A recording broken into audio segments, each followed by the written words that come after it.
Hey guys, it's Kim.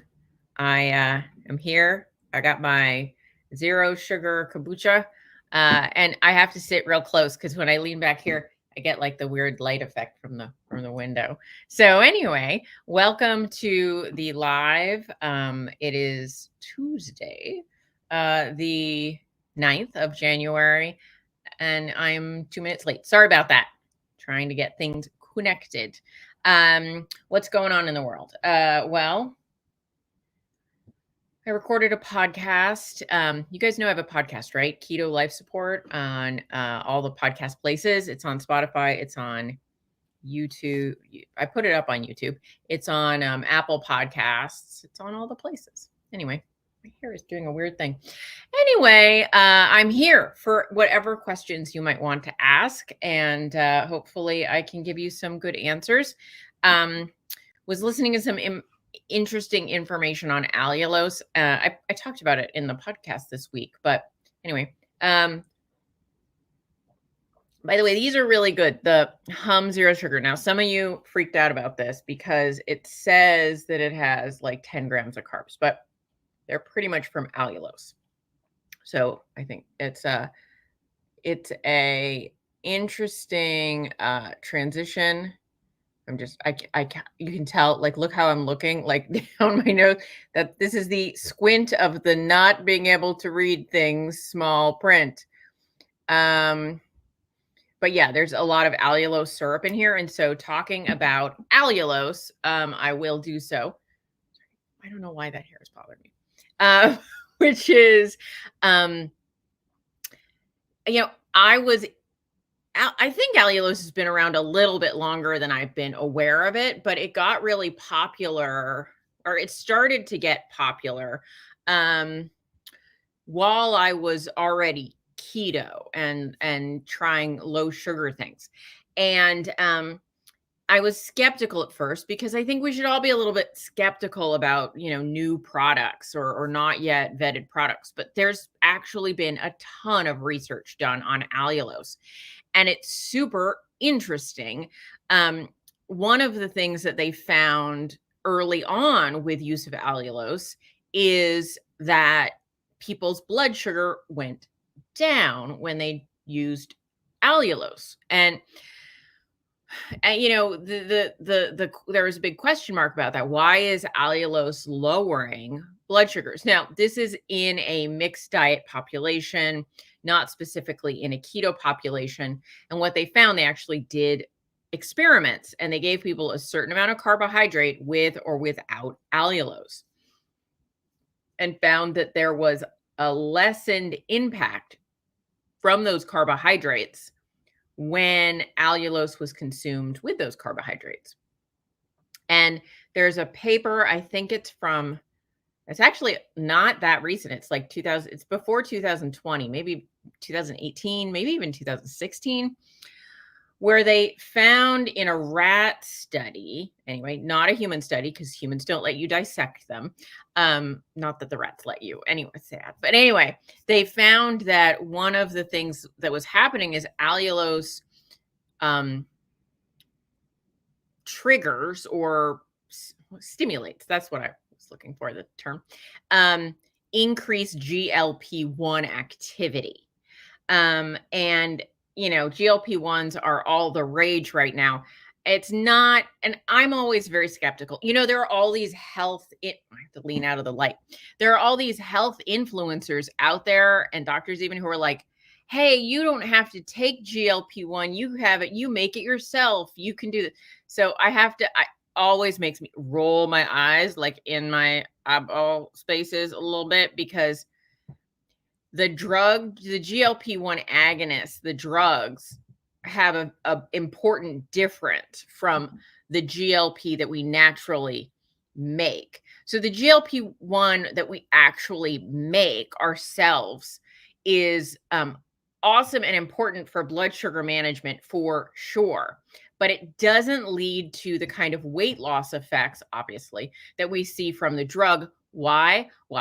Because in nature, in our bodies, in its natural state, when we encourage GLP-1 reaction, which we want, that in a healthy person, about 70% of our insulin response comes from that GLP-1 reaction in our gut. I'm like, I have like I'm very anthropomorphic. I'm like, I got everything is like a little creature in my mind today. The stimulation of that GLP-1 and then the insulin reaction. But there's a enzyme that breaks down that GLP-1 within a few minutes. So when people are out there in the world saying like, oh, this GLP-1, oh, you don't need to take the drug. You can eat banana, whatever is going to stimulate that, which is great, but it's different because it's going to be broken down in a few minutes. So yes, you want GLP-1 to be stimulated based on what you eat. If you're eating something that's going to require an insulin response, yes. In type 2 diabetics, that 70% of insulin coming from that GLP-1 reaction is reduced to like 30%. It's like a big reduction. So that response getting reduced is a huge contributor to why our bodies get funked up when we become insulin resistant. However, when people try to sell like, oh, eat this amino acid because it stimulates GLP-1, trying to like capitalize on the idea that you're going to get the same effect from eating that food that you get from taking a GLP-1 agonist medication, it's balanis is what I was trying to say, which is banana baloney. Which is a word that my brain just invented, apparently. It's not true. The natural GLP-1 and the GLP-1 agonists, the drugs that you might know, like Ozempic, Wegovy, those things. The huge difference between them is that the drug version has been formulated to not get broken down by the enzyme that breaks down our natural production of GLP-1. So it's not the same. I've just taken us on a very large detour. Anyway, but one of the interesting things about allulose, I didn't take this out because it had allulose in it. It's just I was like, I need a drink. And I didn't think it through because I don't know that kombucha is the best drink for alive because it can cause burpiness. Anyway, but allulose does seem to have a higher stimulation of that GLP-1. And so that's probably contributing significantly to allulose's ability to lower blood sugar when eaten in a mixed meal. So that I just think that's kind of fascinating. And so there might be some increased satiety from including allulose in your routine. And certainly at the end of the day, I don't see it as a harmful sweetener. I'm going to have to keep leaning closer and closer because this light is chasing me.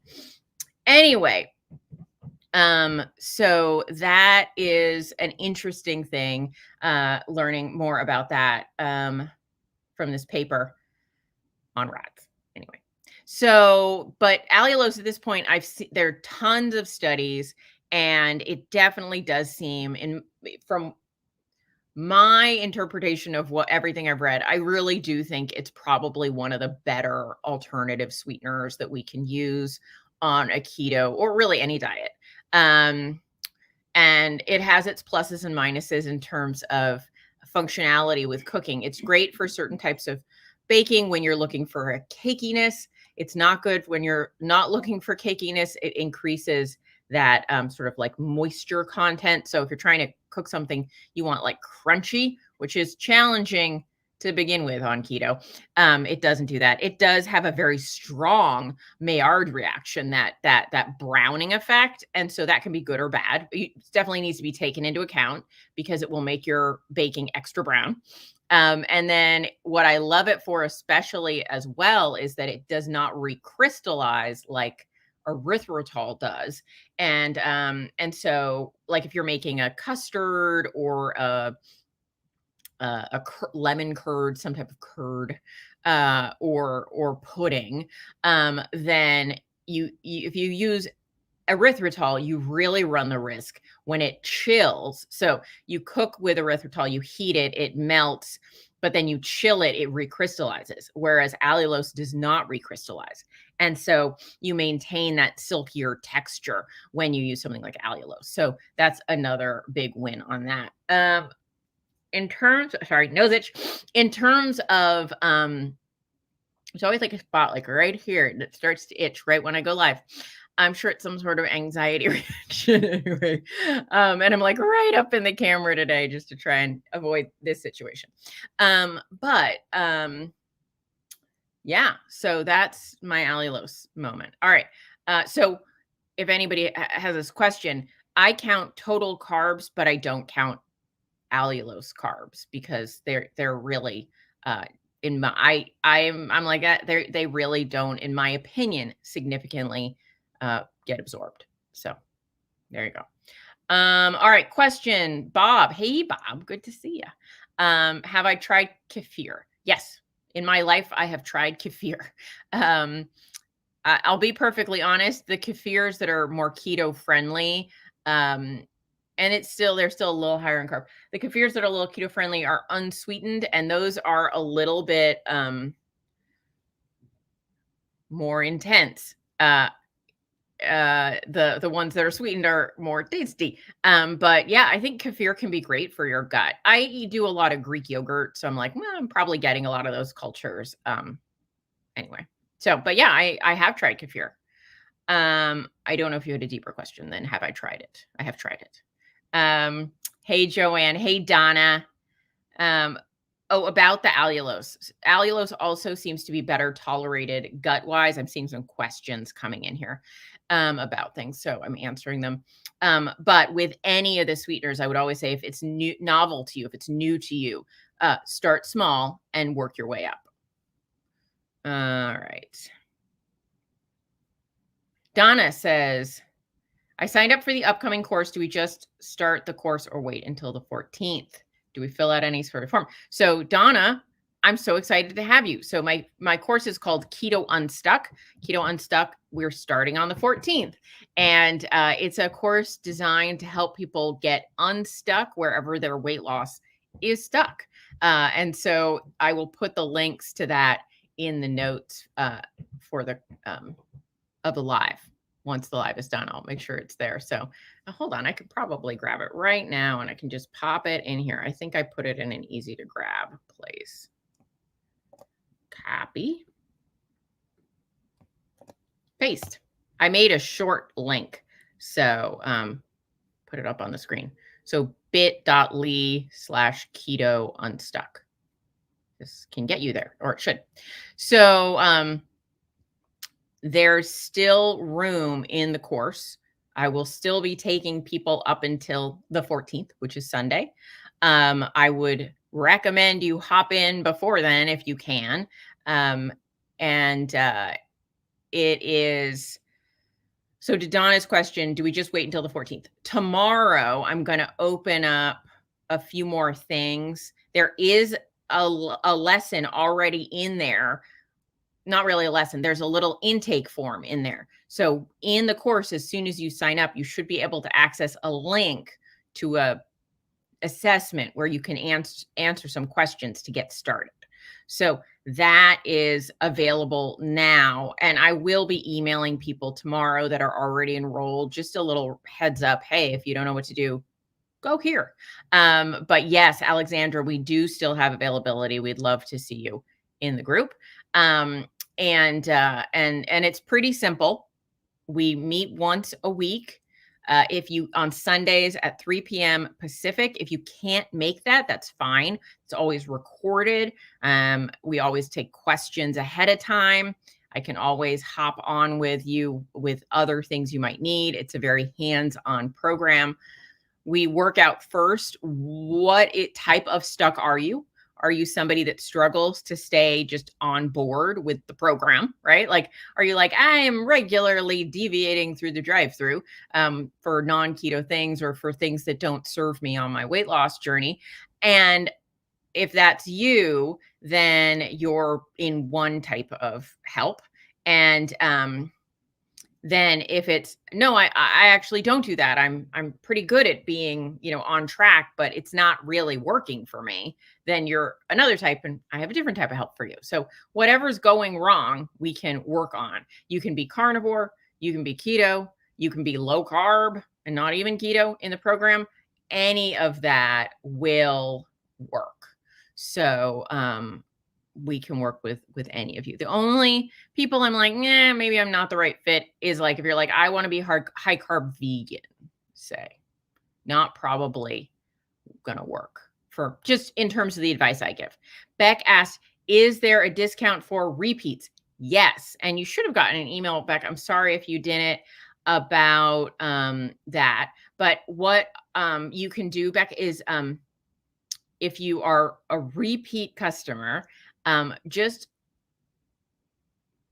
PM me, private message me, or email me at kim@kimhowerton.com. Kim@kimhowerton.com.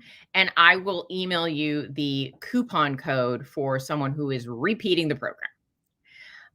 But it's a very nice discount, Beck. So you probably want to look that up. Bob, how are my thoughts on Ted Naiman and protein leverage? All right, let's talk about that. My throat's been really dry this week, so that I hate that. I hate that. All right. So I think I'm like gathering my thoughts, right? Gathering my thoughts. If I had started my weight loss journey with a more Ted Naiman-like approach, I probably wouldn't have stuck to my weight loss journey. I'm just gonna be perfectly honest. Keto was the transitional piece that I really needed to go from crap food eating to healthy food eating. But ultimately, once I became more metabolically healthy, I did switch to more of a protein forward method of eating. And so I think that he is correct in many of his points. I actually don't agree with calling it you are leveraging protein, so that is true. But there's the science that he's basing it off of, I don't believe says what he thinks it says. It's off of I think it's Oppenheimer and Simpson. I think that's their names. I think they're Australian, I think.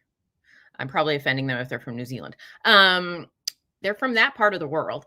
And they had this theory, which seems to be very true, that if you eat too little protein, every species, when they dip below a threshold of protein, that's about 15%, they tend to be forced to overeat to get that protein. So like if I was trying to get protein from potatoes, there is protein in potatoes and in wheat, right? So if my main sources of protein were wheat and potatoes, then I would have to eat barrels of potatoes and bread to get to my minimum protein needs.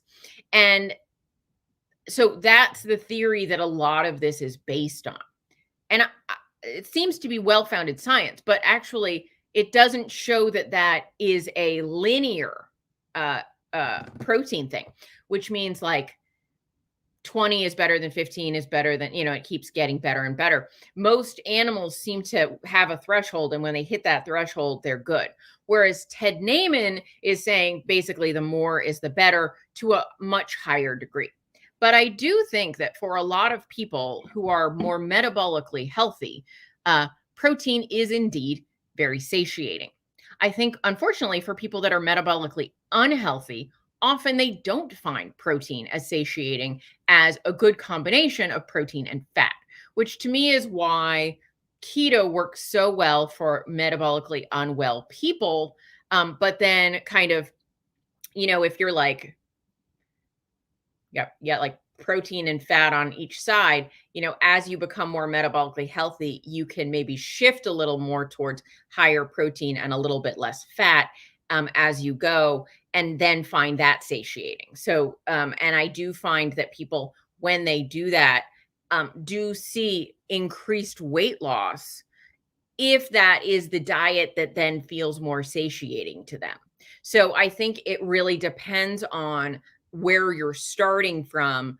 I think that his diet works exceptionally well for a lot of the population, myself included. I don't follow his diet exactly, but the way that I eat, and if I look at his way that he suggests to eat, there's so much intersection there. And that's the way I tend to have people eat when they've been keto, and now they're healthier. But you have to look at, I mean, there's no point in having a huge debate about this is more satiating. No, that's more satiating. It's like, look, you have a body. What's more satiating to you? Obviously there are transitional periods where things go wonky. Like for me, when I started eating higher protein, I was like, am I full? Am I hungry? I don't know what's happening. But over time, now if I eat lower protein, I'm starving instead, even if I eat more fat. Whereas once upon a time, it was more like I had to get fat with my protein. I mean, you still need fat with your protein, but more fat. And so I think that can shift over time. I think it's very individual about what hits those satiety mechanisms for them properly. So I think his approach works great for a lot of people. I think there are people that it doesn't work for at all. And I think that can all be mostly explained by looking at sort of where they fall on that metabolic, words are hard today, spectrum, on the metabolic spectrum, where they fall, and just some individual differences. For example, there's something called Keto AF, which stands for keto animal foods, but not what you thought, people. But it's a little bit of a play. And those people eat pretty much carnivore, but very high fat carnivore. And they find that approach of very, very high fat carnivore works great for people with maybe like very entrenched insulin resistance and maybe some autoimmune issues or other problems. And so it really depends on the health spectrum where you fall, what's going to work best for you. The great news is you have your body in your home, you have it in your possession, and those experiments that you can run on yourself will be very telling about what works for you. Okay, what we got? Where do we learn more about this? Sorry, Beck, are you saying the protein leverage hypothesis? What this are you referring to? Then I could be more helpful, maybe. Sorry if that was confusing. Or about Keto Unstuck. Sasha, with Hashimoto's, are there things that cause higher TPO antibodies? Oh, yeah, Beck just said, yeah. Okay, Ted Naiman, more about Ted Naiman. Okay, I can do that. I think that's what you're saying. Protein, got it. Okay. So, yes, Sasha, some people do find that there are foods. So Hashimoto's is a autoimmune disease, right? And so you'd want to be looking at ways to approach your Hashimoto's from a window of that autoimmune issue. And lowering antibodies is going to be the outcome when you lower the inflammation and when you lower the autoimmune reaction. And for a lot of people, that can be based on some of their dietary choices. My friend Nisha Salisbury talks about this a lot within her programs because she also has Hashimoto's. And an elimination diet can be really the way to start. I don't think any of the nutritional testing that people will suggest are a good idea. I think they're pretty worthless, like the Everlywell and the TGG antibody, whatever. Not worth doing. But doing an elimination diet is the way to go. I think if you're still having high antibodies, let's make sure that you're not being overly reactive to what you eat. Like, there are lists that people make like about Hashimoto's and you're better off if you don't eat X, Y, or Z, like dairy is an example. in terms of like, cutting out cheese or butter or things like that. Um, but other people with Hashimoto's, they find that they're not reactive to that. And so again, back to that bio individuality, I think going to an elimination diet and looking at, hey, what do I seem to be sensitive to? What do I seem to be reactive to? So you go down to like meat, mostly meat, and then, even egg free, dairy free, just meat, and then start reintroducing foods. I would start with eggs and see how you do with them. You could, if you're, then see how you do with some like hard cheese, and then, kind of go from there. And I agree, alcohol is probably a bad idea for the most part with any autoimmune issue, really for almost any health issue. If you can avoid it for the most part. But yeah, if you're already ketovore, carnivore, I'd probably do like a more strict elimination diet, because even with ketovore, carnivore, we let like little things in, take those out for 30 days and then slowly reintroduce them and see if you have any reaction to that. Beck is asking about the protein leverage hypothesis and protein in general. So, one of the things that's really essential for any weight loss approach is going to be that you feel a high degree of satiety from the foods that you choose to eat. So, if you're eating, so I sometimes I feel self-conscious. I always use myself as an example, but I'm here and it's easy to use myself as an example. But when I started at close to 300 pounds, going fully keto and having as much fat as I wanted was very beneficial to my brain. I have depression issues. That higher fat is very useful for people with depression issues, cutting out a lot of inflammatory foods, cutting out a lot of refined foods, pretty much all. And then and then I naturally lost about 60 pounds very. At the time, I wouldn't have said it was easy, but in hindsight, it was pretty easy, comparatively speaking. And then I hit a stall and I was like, what the heck's going on? I'm getting healthier. I'm pretty healthy. I don't seem to be losing more weight. And what I ended up having to transition to was really evaluating that now that I was more metabolically healthy, I had lost a good deal of weight. I had lost a bunch of inflammation. My reverse T3 had dropped. So I have thyroid issues. And one of the things that a reverse T3 is going to tell you is like, how metabolically unhealthy are you? It's part of that thing. And so my reverse T3 came down into the normal range. My blood sugar came down, all that stuff. And as I became healthier, I found that my body worked a little bit more like the mainstream says it should work. And so then it was like, okay, when I tried to continue to eat keto, but being more aware that now my mechanisms worked more properly, I don't know properly. I started to find fat less satiating than I used to. And so I would have to eat more and more and more fat to feel more satiated. And then if I ate more fat, I started to gain weight. And then I was like, oh no. And so I had to say like, okay, let me relearn my body, because the body I'm in now is not the body I used to be in. I'm now under 200 pounds, not close to 300 pounds.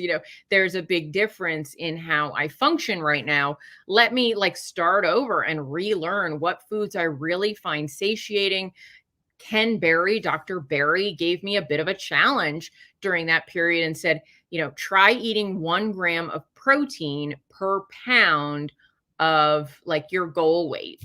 And I was like, that's going to be challenging. Now, when I first started keto, I was low protein, and that is bananas. And nobody should be eating low protein unless there's a very specific reason. And that's probably like less than 0.1% of the population. But then the majority of my keto, I went up to like sort of moderate protein. And now I'm going to what I call, at that point, with talking with Ken, I went to not high, but higher protein. And like I would call high protein above that, but I was at the higher end of protein. And what I found is to get that much protein in my diet, I had to cut back on the fat, or else I felt like hell because it was just too much food intake. And so that's how I ended up transitioning to a higher protein, moderate fat, kind of flipped it on its head, where I used to be moderate protein, higher fat. Now I'm moderate fat, higher protein, moderate carb, and the weight loss started happening again, right? So there's going to be, and this is one of the things we're talking about in Keto Unstuck this round, right? About like finding the right approach for where you're at. And I have some client, and it's a spectrum, to use that word again. It's not like, oh, it's not black and white. It's not A or B. It's more like, where are you in this in this like little U-shaped situation about what's going to be most effective to your weight loss. Like I said, though, you can experiment. It's not like you have to take a program. I experimented. You can do it too. About what is going to be most satiating for you per calorie, so that you can eat the appropriate amount to see the appropriate amount of weight loss with the least amount of ravaging hunger. That's really the win game. Bob says, thank you, Kim. I've been keto for 7 years, lost 80 pounds. Bob, you are a marvel. And A1C went from 13.3 to 5.1. That's amazing. You're so good. You're doing so well. You're doing awesome. And I love seeing your name pop up, Bob the Builder. All right. Travel Impact. Is reverse T3 the same thing as T3 uptake? No, not. Different test. Beck says, thanks. Interesting. I like the volume of food. Yeah. And so that's what plays into that. So there are a bunch of different schools of thought around there. And what I do find is that the volume game can be more beneficial to people who are more metabolically healthy, whereas the higher fat hormonal game can be, and it's not like they're different games. They're just like different chapters of the same book. It can be more effective. And for me, I had to move towards a high volume eating approach versus where volume didn't have as much effect. As an example, I used to have to keep the vegetables very low. If I ate a large volume of vegetables, I actually felt hungrier. And then at some point that switched, and now I get satiety from fiber. I never used to get any satiety from fiber. I would just get some constipation and maybe an upset stomach, and I'm actually a person that loves vegetables. I think they are mostly delicious. Not every single one, but there are very few vegetables that I don't like. And so that was actually a big challenge for me when I first went keto. And now I actually do find vegetables filling, whereas I liked them. They were fun and tasty, but I didn't find them filling. And now I do. So that can change. I think it's a combination of metabolic health, gut bacteria, gut health, those things, those can shift. And I do think that metabolically they do. Bob says energy toxicity is kind of what I was looking at. Yeah. So Bob the Welder. Sorry. Isn't there Bob the Builder is like a book? I think that's where I got it from. I remembered you were Bob the Thing.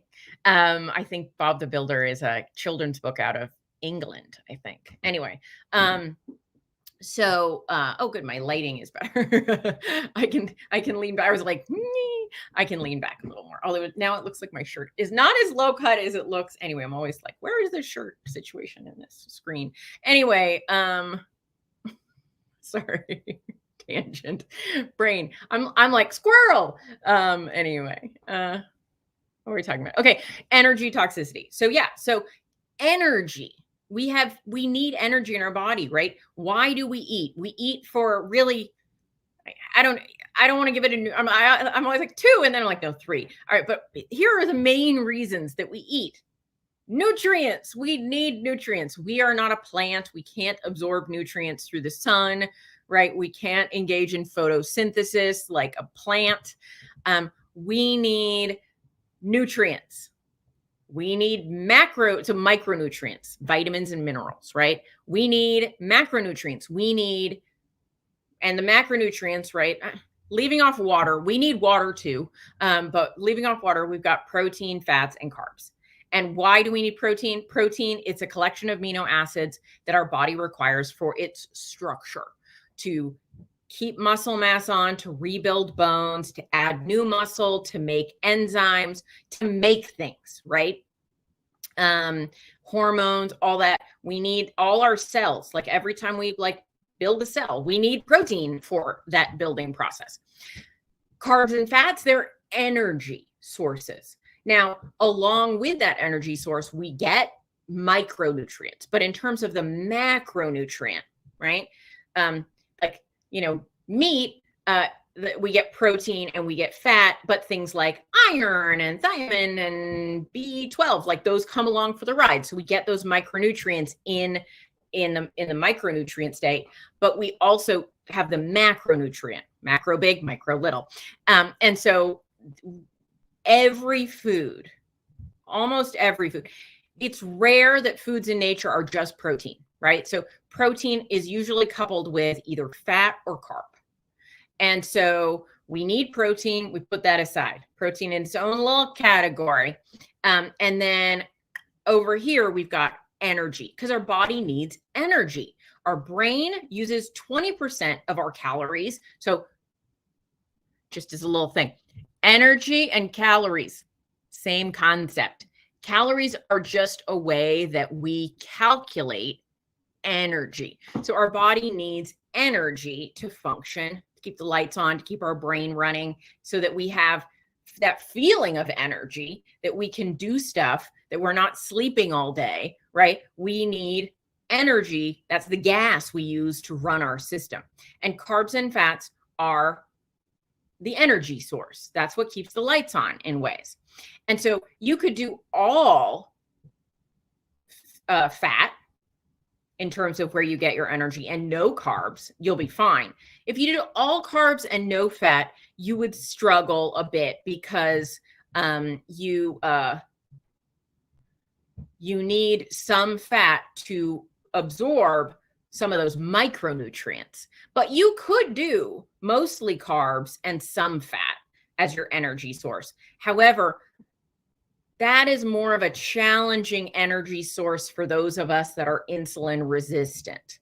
But in either case, wherever you get that energy from, I'm not saying that it doesn't matter. I'm talking about the specific point, which is energy toxicity. Energy toxicity is something definitely Ted Naiman talks about, which is you have a certain, I got this for Christmas. It's a little vase. I haven't yet gotten anything to put in it. This is how much energy you need, right? So you're going to fill this up with energy. When you overfill this, it spills out, right? And that's overfilled energy. That's overshooting your energy needs. And so when you overshoot your energy needs for too long, you develop something that is called energy toxicity. What happens when you overflow? Well, the overflow has to go somewhere, and it puts it into fat cells. So you become more fat when you have energy overflow. Your energy intake exceeds your energy needs. Most of us can remain healthy for a while as we become fatter, right? It's our storage. Let's say you lived in a time where there wasn't easy access to food. You get a little fatter in the summer when there's access to a lot of food, and then in the winter you get a little thinner. You use that storage up. It's like having a deep freezer. You take stuff out of the deep storage, you use it, then so you flux between a little bigger, a little smaller, and you're using that energy. And so, but if you just keep going, we all have, Ted Naiman talks about the personal fat threshold. Amy Berger also talks about this, and other people, but just off the top of my head, where you've maxed it out. We all have a different capacity to get fat or to gain body fat. Some of us, we only have a small capacity. You don't get very big before you get into a toxic situation where those fat cells become very unhealthy. They're not just benign storage anymore, but now they're, because fat is an endocrine organ. It is a hormone producing organ, and it starts to produce more and more unhealthy downstream effects. And so energy toxicity is essentially where you've over energized your system. You've taken in too much energy to the point where your system is now fighting against you and making you more and more metabolically unhealthy, more and more insulin resistant. And some people believe that that is actually the basis of insulin resistance, is getting to that place where you have become so advanced in that energy toxicity. So it's an alternate viewpoint than just the pure carbohydrate problem model. I don't think they're opposite things. I think they're, again, spectrum, right? They're related, different chapters in the same book. And so yeah, energy toxicity. There you go. Hopefully that kind of gave you a little bit of a picture. Melissa, do I have any experience with fasting mimicking diets where you get to eat but the results of fasting? So this is a Walter Longo thing. Not a big fan of the approach if you're following the Walter Longo version, which is a very high carb version. Low protein, high carb. It's like, I think it's like 500 calories, 500 calories. You see ads for it where it's like, have a fasting mimicking bar. And I'm like, no. But I do think that there are, I don't know that I would call it fasting mimicking, but keto is described as a fasting mimicking approach, in fact, because keto eating is the only thing that puts your body metabolically in a similar state as fasting. So, in terms of increasing autophagy, lowering insulin, so keto in some ways mimics that state.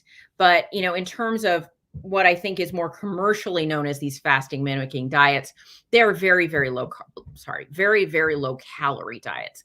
And so do I think a very, very low calorie approach can work? Sure. I think that if you were doing either, an alternate day fasting or sort of the crux of a lot of these approaches are maybe like a low calorie OMAD, where you're doing like a 500 calorie meal a day. They definitely can work. Low calorie diets increase autophagy. Keto, so all these things can be beneficial. It kind of just depends what you're looking to do them for. But I would also be aware and cautious if you're a person that runs towards quick fixes rather than like getting to the root cause of what's going on with you emotionally around food. And be careful around some of the things like fasting mimicking, like these even protein sparing modified fasts, which I think are probably, biologically very in line with what we just talked about energy toxicity and the Ted Naiman protein leverage approach.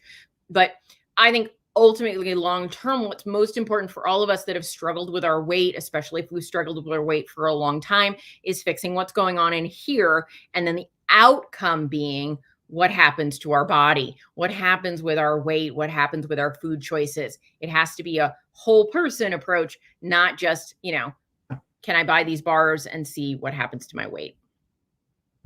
Bonnie says, I've traded pork skins for crunchy celery sticks. They were giving me heartburn. I'm sorry. Spread avocado on them, cut back on cheese and other high fats, but eat a good amount of protein. If I'm starving before bed, I eat a teeny sliver of butter, finally starting to take the weight off. Yeah. And so I do find a lot of people, I think the high fat approach is fabulous for a lot of people. It's not like I don't support it. It's just that people tend to come to me when they're like, I did that. It's not working no more. And I'm like, all right, let me show you some other things that can help. All right. Bob says it really hit home when he was talking about drinking a half a gallon of heavy cream at bedtime and see what your blood sugar would look like in the morning. It's the high high dawn phenomenon. Yeah. P.S. I don't drink half a cup of cream. All right. That would give me significant acid reflux.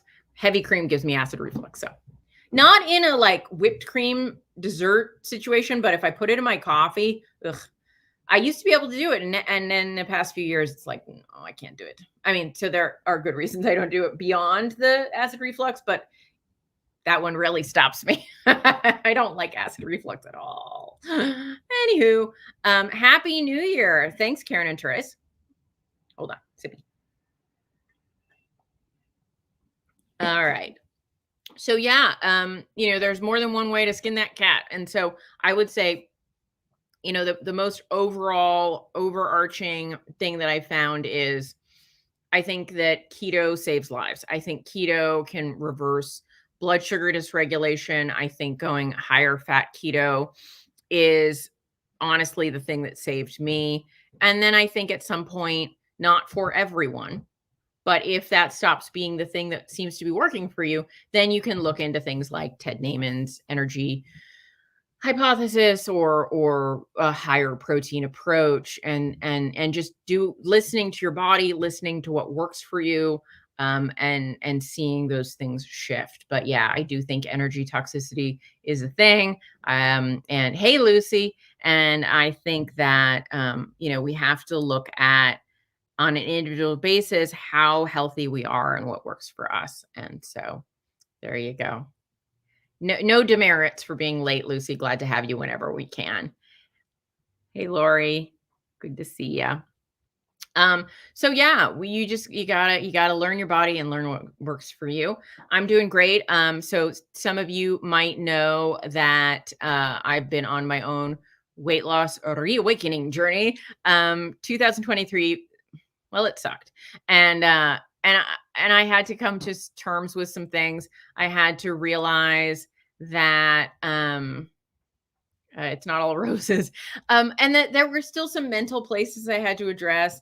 I ended up doing a reverse diet. I had put it off way too long. I think that we should. So, what is a reverse diet? A reverse diet is when you conscientiously and mindfully focus on eating more for a while, getting your body in a better place to start another weight loss approach. And so, or phase, I phase things, right, in my life. And so I did a reverse diet for a while, put on some weight, was a little bit like not. I am a vain person. I wasn't feeling that good about putting on a little weight, and it kind of got me in a bad mental space that I was already in a bad, just like more bad men. Anyway, so I've gone into another weight loss phase. If you listen to my podcast, you may know this. I kind of have a goal to lose, or when I started it, I had a goal to lose about 20 pounds. And I'm down about 7.5, depending on the moment. And really happy to be on that journey. And we'll keep you posted. What approach am I taking these days? I had to really come to terms with the fact that, metabolically speaking, I did not win the genetic lottery, and I really have to watch my energy intake significantly, and or become incredibly active, which I am part sloth, and so that is a challenge for me. And so I'm balancing those different issues right now, and it seems to be working out pretty good. So looking forward to the weather getting warmer again, because I like warmer weather. That improves my mood for sure. Heather says, first time catching this live. I wish it would stay playing while I look at something else on my phone. Yeah, I don't know how to fix that, but this will show up as a recording once the live is over, and maybe at that point it'll do it. I don't know what the difference is with lives versus not lives. Carnivore teacher, of the keto influencers on YouTube, I influence. You do you. Yeah, I do. I'm a big you do youer, to my detriment, to be perfectly honest. The internet loves people who tell you what to do with authority and force, right? Like, I know how to fix what's wrong in your life. Just do these 3 simple steps, right? That sells really well. Doesn't sell as well to be like, maybe, I don't know, a little bit of this, a little bit of that. But I got to be real, and I got to be honest, and I don't want to screw anybody over. Because if I tell you, I know what's right for you, but I don't know you yet, a broken clock is right twice a day, right? I might accidentally be correct. I can say things that are true of 75% of the population, and I'm going to hit multiple bullseyes just because it's generally true. But people who really need help aren't the 75%, they're the 25%, right? They're the people who are like, yeah, I did that. I tried that. Everyone says to do that. And like, what do those people do? I don't, the thing that I'm just like, I'm not down for this anymore is that hopeless place some of us get to. I've been there multiple times where I'm like, nothing is working the way they say it should work. What do I do now? Because the only conclusion I can reach if I'm trying what they say to do and it's not working is I'm broken and there's nothing that I can do. And I might as well eat the ho-hos and the ding dongs and enjoy myself for a few minutes because everything sucks. Right. So, like, my job is to give people some hope, which they don't always recognize. But there is always a thing to do. It just might not be the easy thing. All right, wrapping it up. Wow, that went quick. Lucy, do I still go to the gym? Yes, I do. Twice a week is my commitment to this year. End of last year, this year.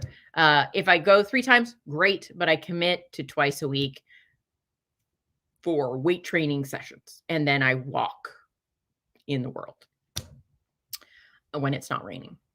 Low carb spin. What in-person events am I planning on attending in 2024? Okay. So I just announced that I was planning on going to an event in Florida later this month, Metabolic Health Summit. I'm going to say I might not be able to attend in person, but I'm definitely at least going to attend online. It is one of the best conferences, I think, that happens all year. Unfortunately, it used to be in California, which is a lot easier for me because I live in California, and now it's in Florida, which is very far from California. But it's if I had a magic wand, I would certainly be going to that conference as an attendee. It might not be feasible based on some family stuff going on and my schedule, but I will at least be tuning in to the online portal that's for Metabolic Health Summit. If you look on my page at on Facebook, I put up a post about it yesterday, and there's a code. I think it's MHS friend to get 10% off of either the live stream or attending in person. So if you live in Florida, go to that. It's in Clearwater, the 23rd and 4th, I think. Fabulous conference, fabulous people. They put on a really good party. Other conferences I know that I'm going to be at. I'm doing fewer conferences in person this year. It just gets pricey, people. Just going to say. What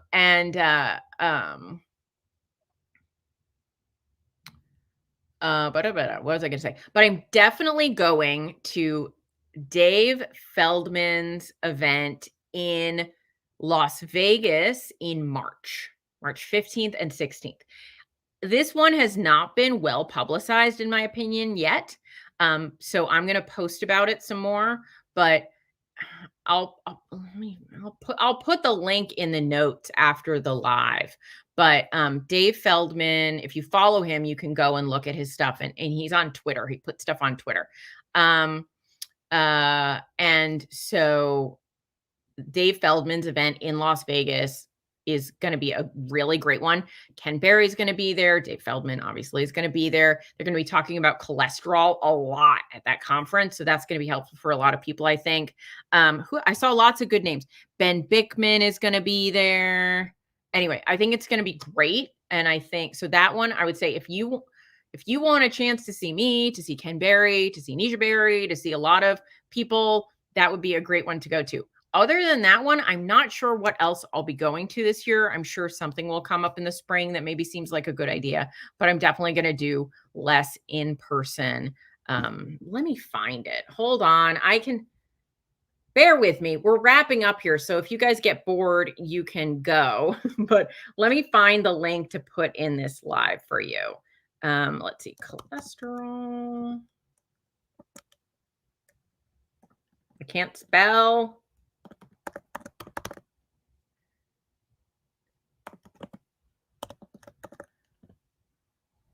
cholesterol code. There we go. I will find it. There is a URL he shared. I just don't. Oh, I'm in that group. What's happening? Oh, I'm in the wrong. Okay, hold on. Twitter. Jeez Louise. I'm not looking very professional right now.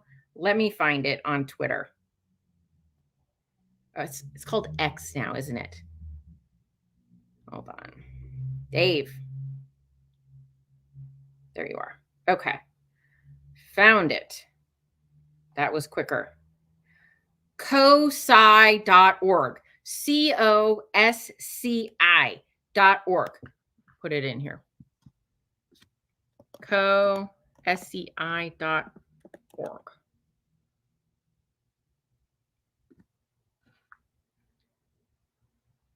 Collaborative science is what COSI or COSI stands for. COSI.org. Who I'm seeing on the little billboard here, we've got William Cromwell, Amber O'Hearn, Nadir Ali, Nick Norwitz, Matthew Bodum, Jamie Seaman. I need my glasses. Kara. Looks like Nasir, Brett Shearer, Ben Bickman, Ken Berry, Ben Bocciccio. So from what I'm seeing here, there's a lot of people that talk about cholesterol and heart health, and which would make sense given that that's kind of Dave's central thing.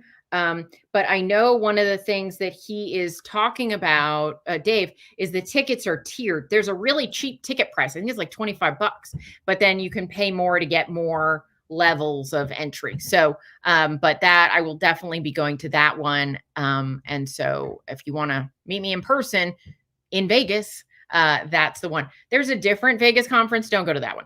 This one. I don't know when that other one is. It's a bit of an S show, if you know what I mean. This one, definitely the one to go to. Not bad at all. Dave is an awesome guy, totally worth supporting. Siobhan Huggins will definitely be there. We'll have a grand old time. So that one in March, which is happening during my mother's birthday. So I will owe her flowers, but I will be there for that. All right, guys. So that is what we got for today. I will be back next week. I'm thinking, you tell me if you're watching the replay, I might have screwed up. Ken and Nisha Berry do a live for, I think, their members at the same time that this is.